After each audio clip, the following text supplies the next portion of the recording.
Bienvenue à vous tous et à vous toutes. Bienvenue aux habitués de ce temple, à vous qui êtes de passage, peut-être à certains qui viennent pour la première fois dans un culte protestant. Bienvenue à vous qui êtes là par Zoom et aussi à vous qui nous regarderez en différé. Vous êtes tous et toutes accueillis par le Seigneur tel que vous êtes. Et nous saluons particulièrement ce matin les catéchumènes de Mazamet, dans le Tarn. Mazamet, en gros, c'est entre Toulouse et Montpellier. C'est ça, hein? Voilà. Et ils viennent visiter Paris pendant quelques jours avec leurs accompagnateurs et leur pasteur, Fidi Rakotosafi. Et nous avons la joie de célébrer ce culte ensemble ce matin. Nous partageons la bonne nouvelle de l'Évangile. Qui que vous soyez, d'où que vous veniez et où que vous alliez, Dieu vous donne sa grâce et sa paix par son Fils Jésus-Christ, le ressuscité. Amen.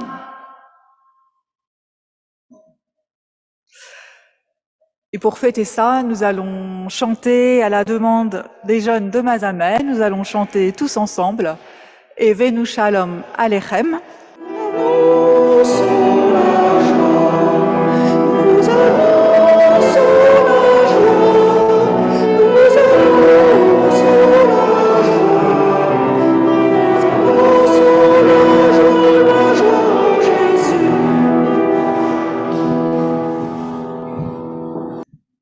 Apprends-nous, Seigneur, à te dire merci, car il y a bien des raisons à cela, parce que la vie est belle, parce que l'amitié est chaude. Apprends-nous à laisser monter la joie, à laisser surgir un sourire, à nous laisser devenir heureux. Nous aimerions pouvoir te dire merci, même quand c'est difficile, quand c'est morne, même quand c'est triste. Nous aimerons comprendre comment l'épreuve purifie et comment la souffrance et la mort débouchent sur la vie.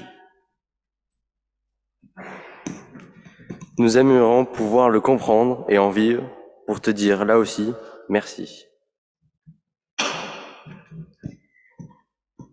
Depuis des siècles et des siècles, Seigneur Dieu, des hommes te disent merci pour ce Jésus, ton Fils parmi nous, pour ce message de paix, d'amour et de liberté, pour le pain partagé et le pardon reçu.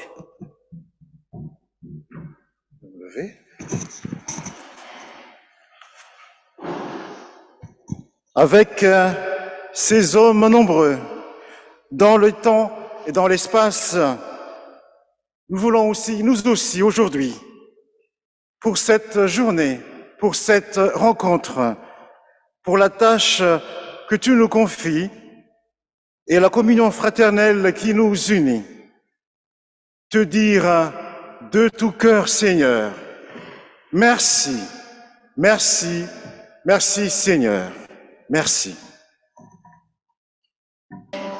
Venez le célébrer, son grand amour, venez le chercher. Le Fils de Dieu est venu, donner la vie. Nous te fêtons, car tu nous as partagé la joie et nous offrons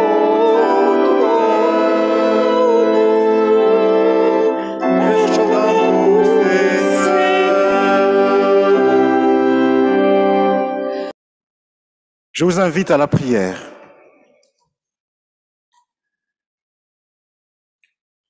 Seigneur, notre Dieu et notre Père, nous voulons être devant toi ce matin, dans la vérité de notre humanité. Tu sais tout le poids de nos fautes, de nos manquements, de nos erreurs, de nos oublis. Tu connais nos lâchetés et nos paresses. Tu n'ignores rien de nos peurs ni de nos aigreurs. Tu vois ces fardeaux dont nous n'avons jamais parlé, que nous traînons et qui nous accablent.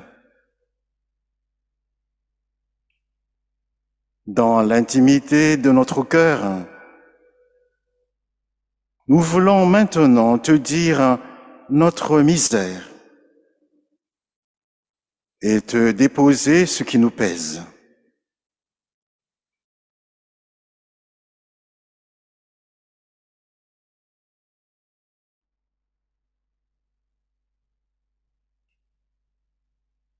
Me voici devant toi comme un pauvre, un mendiant. Me voici devant toi, confiant comme un enfant. Je n'ai pas peur, Seigneur, car tu es un Père qui nous libère. Tu pardonnes à qui s'abandonne. Amen.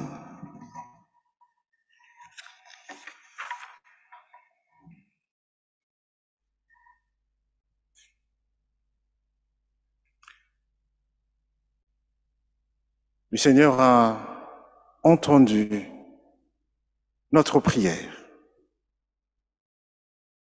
Je vous invite à vous lever pour recevoir la parole de grâce.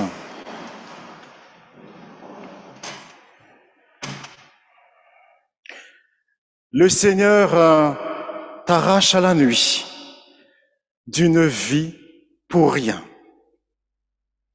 Il t'offre un lendemain.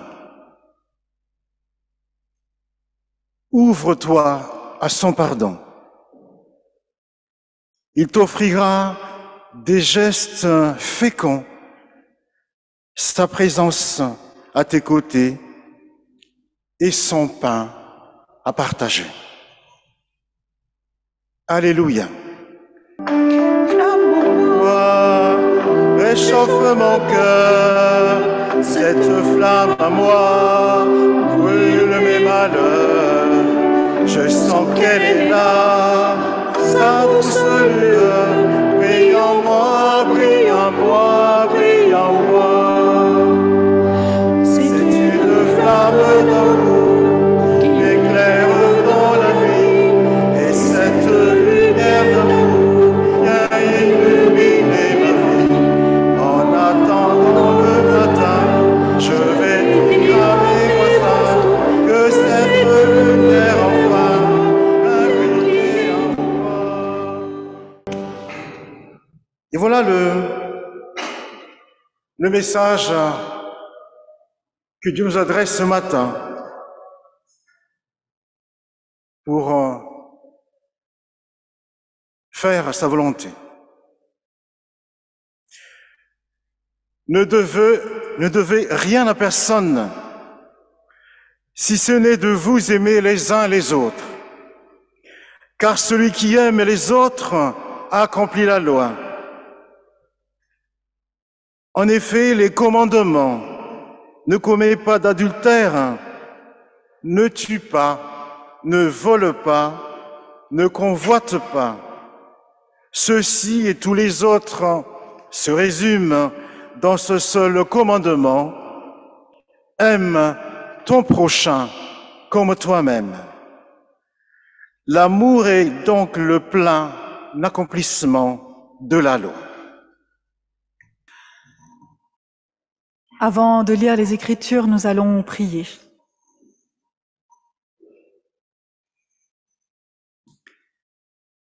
Père, béni sois-tu. Au matin de Pâques, tu as relevé Jésus d'entre les morts. Par ton esprit, ouvre notre cœur à ta parole pour qu'elle suscite en nous émerveillement et joie. Le Christ est à jamais vainqueur de la mort, il est avec nous jusqu'à la fin du monde. Amen.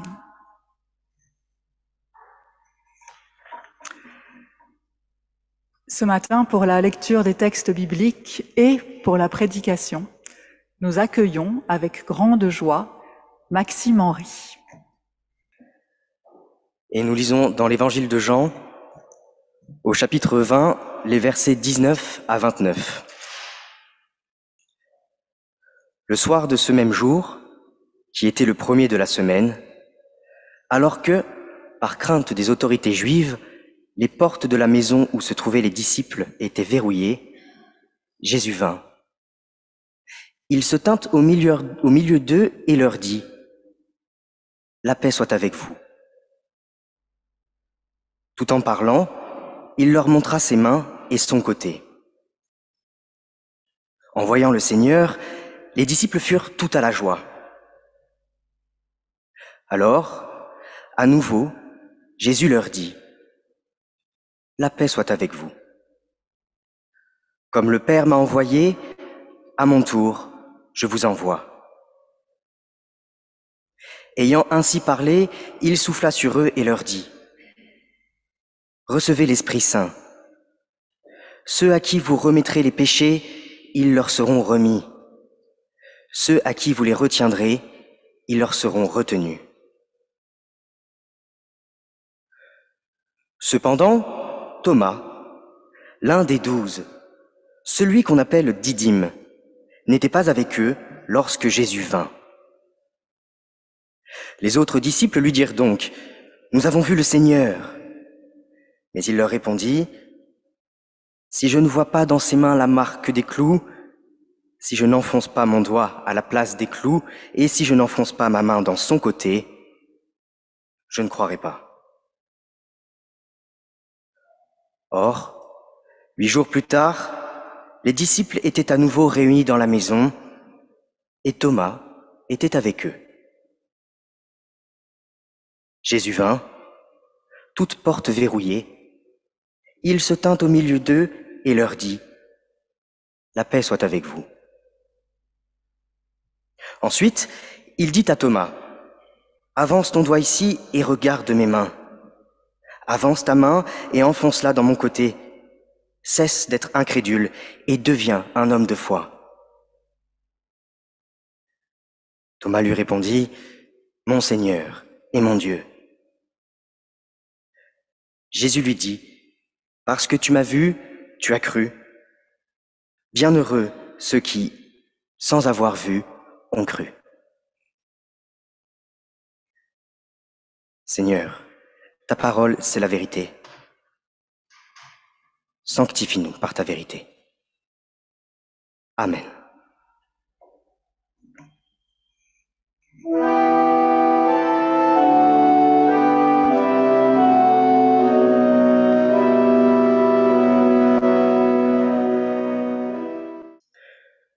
Moi, je suis comme Thomas. Je ne crois que ce que je vois. Qui n'a jamais été confronté à cette affirmation scandée fièrement lors d'une discussion autour de la religion ? Il faut dire que cet adage populaire traduit une condition bien réelle, mais qui n'en est pas moins pénible pour les chrétiennes et les chrétiens d'aujourd'hui. Qui d'entre nous a vu Jésus ressuscité ? Nous avons vu le Seigneur, affirment les disciples, mais Thomas, lui, n'a rien vu. Pourtant, l'évangéliste Jean nous précise que Thomas est l'un des 12, c'est-à-dire l'un des disciples qui a accompagné Jésus durant son ministère.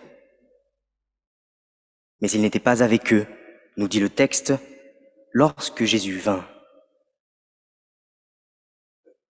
En cela, nous sommes toutes et tous ici des Thomas.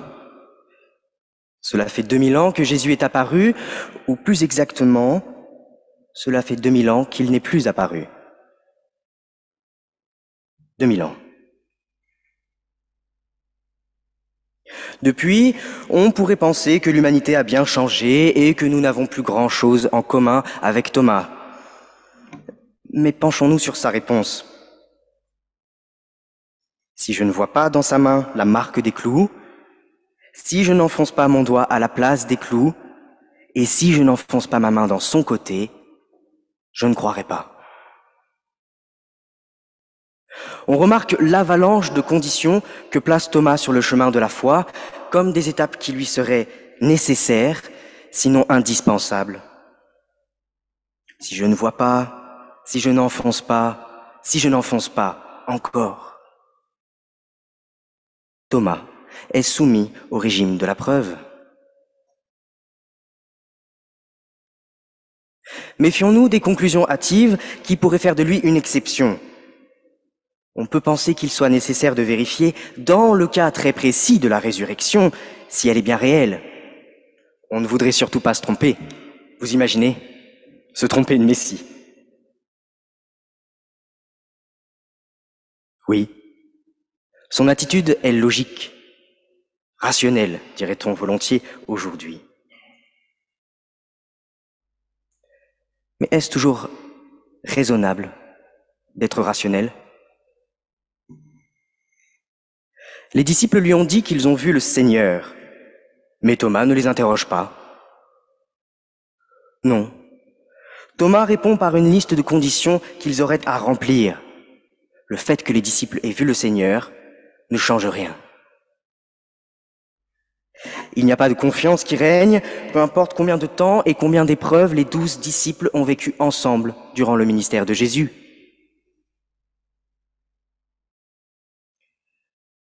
Cette réaction n'est pas sans rappeler des faits actuels de nos communautés. Moi, je suis protestant parce qu'on ne reconnaît ni pape ni aucune hiérarchie. Je suis protestant parce qu'on ne prie pas Marie. Je suis protestant parce que je ne suis pas obligé d'aller au culte. En somme, je suis protestant parce que ma foi est remplie de conditions. Mais voilà, il y a des moments cruciaux où aucune condition ne devrait être posée. En réponse à la rationalité de Thomas, une avalanche d'exemples apparaît où nous devrions croire inconditionnellement.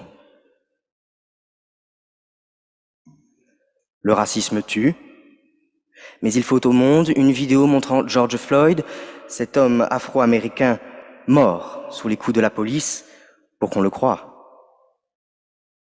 Il faut au monde des photos montrant les combats en Ukraine pour qu'on les croie. Il faut que Thomas vérifie que Jésus est mort pour qu'il le croie en vie. Alors, faut-il toujours voir pour croire? Manifestement, oui. Et pourtant, j'en suis sûr maintenant, personne ici n'a vu Jésus ressuscité. Alors sommes-nous réellement des Thomas? Ne nous y trompons pas, notre présence ici ce matin, qu'elle soit due au hasard ou à notre volonté, n'est pas neutre. Nous sommes le 24 avril, un dimanche matin, le premier week-end des vacances, un jour d'élection présidentielle. Nous avions toutes les bonnes raisons de ne pas être là. Aujourd'hui, en cet instant même, nous sommes les disciples réunis dans la maison. En tant que reconnus comme disciples, du moins pour ce matin, nous pouvons nous interroger.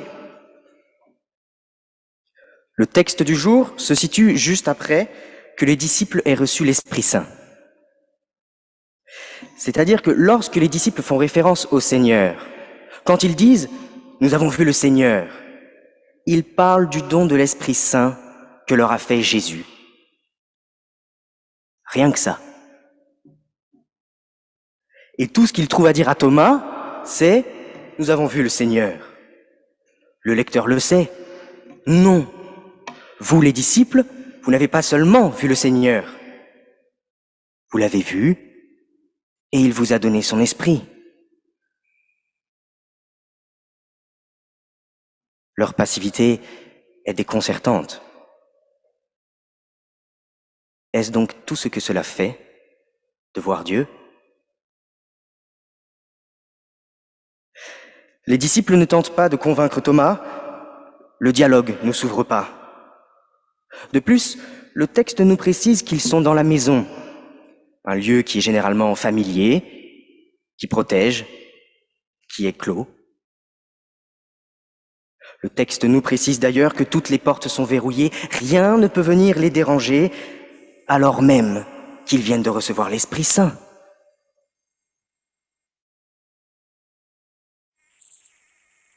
Je vous laisse faire le tableau. Sont dans la maison, coupés du monde extérieur, Thomas et les disciples. La société qu'ils forment semble être prise au piège entre une attente sur laquelle ils ne peuvent rien et leur relative passivité. Non sans une pointe d'humour, le texte nous précise d'ailleurs qu'ils se retrouvent dans la même situation 8 jours plus tard. Comme dans le film Un jour sans fin, où la même journée se répète encore et encore. De nouveau, nous nous retrouvons dans la situation des disciples. Nous sommes à peu près bien installés dans le temple. Nos portes ne sont pas grandes ouvertes. Et aucune alternative ne semble se présenter. Nous pouvons, comme les disciples, avoir le sentiment d'être impuissants face à des réalités sur lesquelles nous ne pouvons rien. Repensons à la guerre en Ukraine. Et nous nous retrouvons souvent dans une situation de passivité, incapables de comprendre ou d'agir. Par où commencer? Alors, qui sommes-nous? Thomas ou les disciples? Au commencement était la parole, et la parole était avec Dieu, et la parole était Dieu, nous dit le prologue de l'évangile de Jean. On remarque dans le texte que c'est Jésus, une nouvelle fois, qui permet aux disciples de parler, qui leur donne de parler. Jésus vint. Il se tint au milieu d'eux et leur dit « La paix soit avec vous ». La simplicité de ce que leur dit Jésus est remarquable. En effet, souhaiter la paix est une manière de dire bonjour, shalom. Jésus leur dit bonjour, bonjour. Bonjour, comme si nous nous étions vus la veille, comme si nous allions nous revoir vite, comme si sa présence n'était pas une surprise et qu'elle était attendue.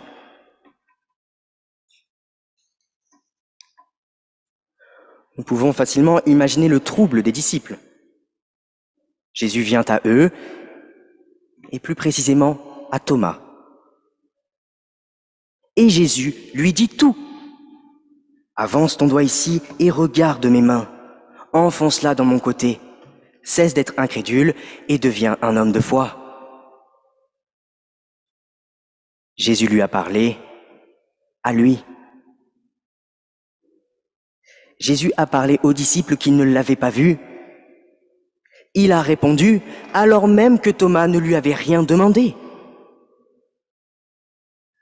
Tandis que l'on pourrait s'attendre à ce que Thomas agisse comme il l'a dit, le texte ne nous dit pas qu'il a touché Jésus, ni qu'il a mis ses doigts nulle part. Non. Je crois que le texte nous dit plutôt que Jésus lui a donné la parole. Parce que Jésus lui a parlé, Thomas est libéré de son attente. Oui, Jésus peut réapparaître. Oui, Jésus peut répondre à nos attentes les plus folles, quitte à ce qu'il sente à nouveau la marque des clous dans ses mains. Mais ce n'est pas le choix qu'il a fait. Et pour cause, Thomas attendant que Jésus revienne, est devenu immobile. Thomas veut juger de la véracité de Dieu par des critères humains. Voir, toucher. Mais c'est bien le Christ qui est à l'initiative du dialogue et qui prend au sérieux nos aspirations. S'il faut que tu touches, alors fais-le.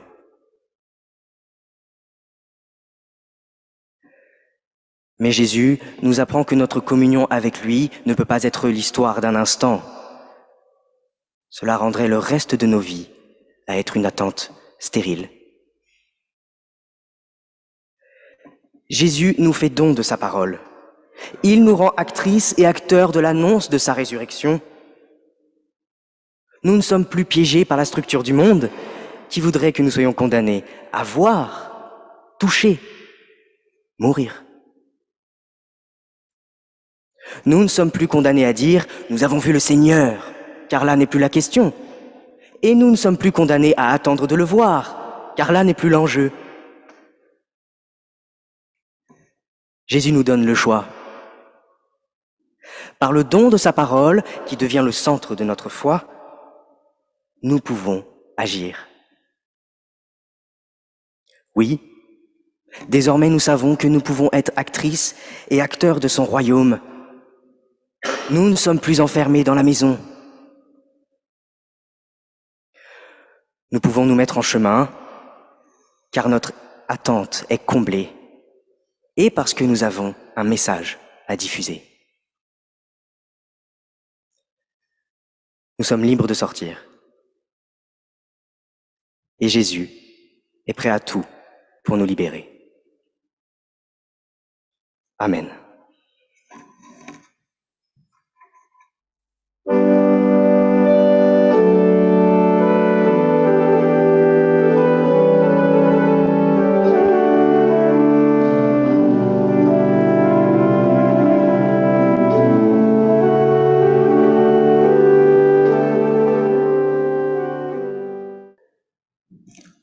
Et nous chantons tous ensemble « Toi qui es lumière ». Toi qui es lumière, toi qui es l'amour, mets dans nos ténèbres ton esprit d'amour. Viens sur notre terre, viens ouvrir nos cœurs. Toi qui nous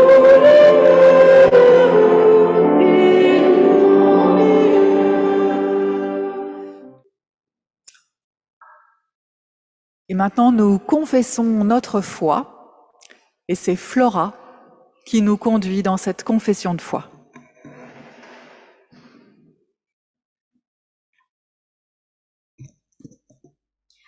Pour le monde et pour moi, j'ai confiance en Jésus de Nazareth.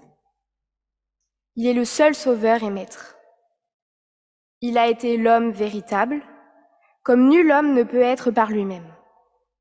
Il est mort sur une croix, pour les autres et pour le monde, comme pour moi.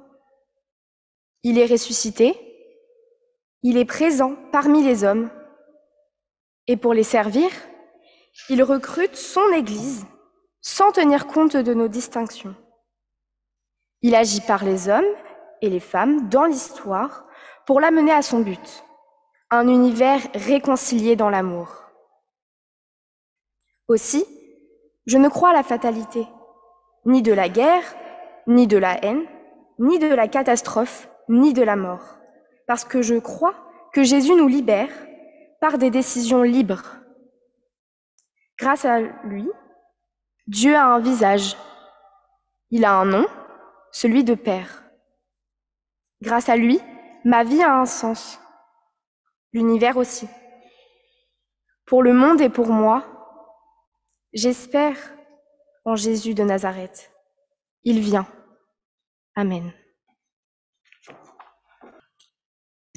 Et maintenant, les Mazamétans et les Mazamétaines nous ont réservé un chant de leur composition, je crois.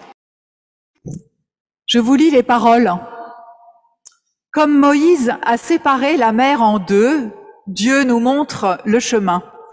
Comme Moïse est monté sur la montagne, Dieu vous montre le chemin. Dieu est le vrai bonheur, nous faisons sa volonté, jour après jour, elle vient m'émerveiller. Comme le sel assaisonne notre vie, Dieu nous montre le chemin. Comme la lumière nous éclaire, Dieu nous montre le chemin.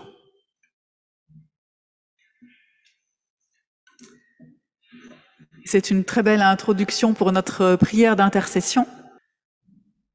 Seigneur, fais briller la lumière de Pâques au cœur des obscurités humaines. Donne à tes enfants qui peuplent cette terre une infime parcelle de ta sagesse, un seul rayon de ta joie, et ils pourront marcher dans l'espérance. Que chez les peuples en conflit, le désir de paix soit sincère et profond. Que dans les peuples miséreux, le courage ne soit pas brisé par l'impuissance. Que dans nos riches pays, le partage ne soit pas qu'un vœu pieux. Ô notre Père, nous te nommons, chacun dans le secret de son cœur, celles et ceux qui nous sont chers ou simplement connus et qui ont besoin de toi.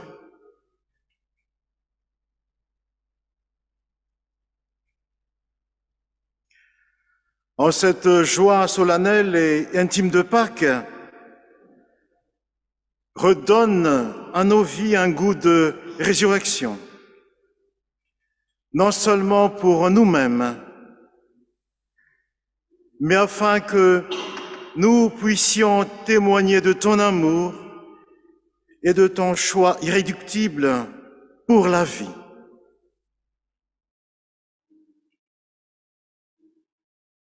Et ensemble, nous voulons rassembler nos prières par celle que Jésus nous a enseignée. Notre Père, qui es aux cieux, sois sanctifié.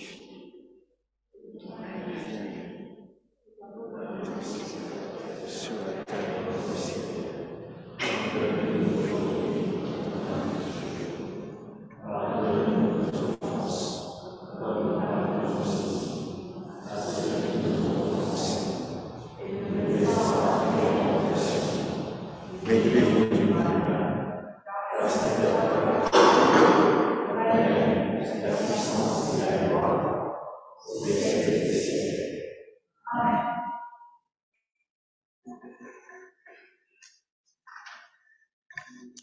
Nous nous levons pour recevoir la bénédiction de la part de Dieu. Frères et sœurs, recevez là où vous êtes la bénédiction de la part du ressuscité. Christ est vivant. Croyez seulement et vous découvrirez l'infini de Dieu. Allez, soyez rassurés, soyez joyeux. C'est sa vie qui vous appelle, c'est sa vie qui vous attend. Alors allez pour toujours dans la joie et la force du ressuscité. L'Éternel te bénit et te garde. L'Éternel fait briller sur toi son visage. Il te donne sa grâce. L'Éternel tourne vers toi son visage. Il t'apporte la paix. Amen.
Joyeux dimanche à vous tous, bon appétit, bonne semaine, à dimanche prochain.